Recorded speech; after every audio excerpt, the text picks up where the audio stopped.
Judaism's pretty focused on what you do from day to day. Not just when and how to pray, but how to eat, raise kids, farm, cut your fingernails. If you want to learn how to live in a Jewish way, you can watch all our videos, but eventually you're going to want to dive into Jewish law, or Halacha. Some people say Halacha, some people say Halacha, which means the path or the way. Here's an overview. It starts with the Torah. The Torah is the first 5 books of the Hebrew Bible. The Hebrew Bible includes the Torah, the prophets, and the writings. For short, you can call the Hebrew Bible Tanakh, which stands for Torah, Nevi'im, and Ketuvim. If you're Jewish, saying Tanakh beats the pants off saying Old Testament, which is a Christian term used in contrast to the New Testament.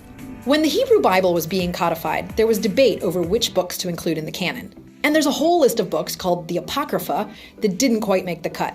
Some of these books are actually in the Christian Bible, the Book of Maccabees, for instance. And there's other books called the Pseudepigrapha that didn't make it into anyone's Bible. Inside the Hebrew Bible, there are lots of laws and stories that later generations weren't sure how to interpret. For example, the Torah says not to work on the Sabbath, but what does that mean? What's work? Does it apply to office jobs or just manual labor? Does it include working out? So along come 6 relatively short books called the Mishnah, which try to explain it in a style that's pretty straightforward and sparse. The Mishnah gives a list of 39 things not to do on Shabbat, like baking, sewing, building, etc. It doesn't really explain why those 39 activities are forbidden, it just gives the list. And then, just as the Mishnah tries to explain the Torah, there's another set of books that attempt to explain the Mishnah. This is called the Gemara, and it's massive. 63 tractates, or sections.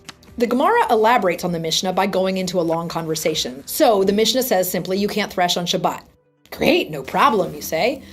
But the rabbis in the Gemara took on, what does that mean for us today? And they extrapolated, well, you can't just avoid threshing grain. The act of removing a seed kernel from its tough outer layer is a lot like shucking corn, so let's not do that either. You also can't wring out a washcloth or squeeze lemon into your tea. Extrapolation.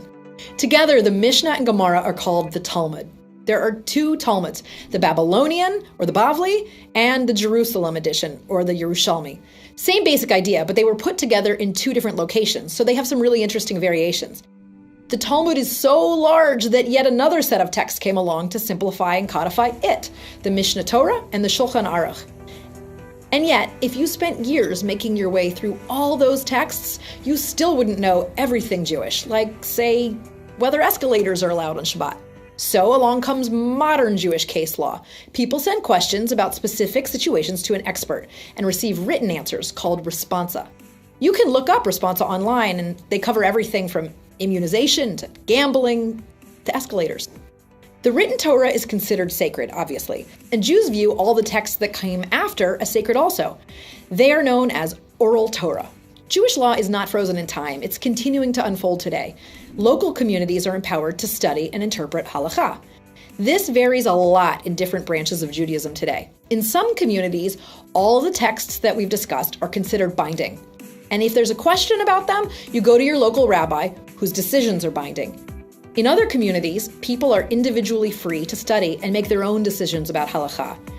These really different approaches to understanding and observing Jewish law are one of the main differences behind different Jewish movements.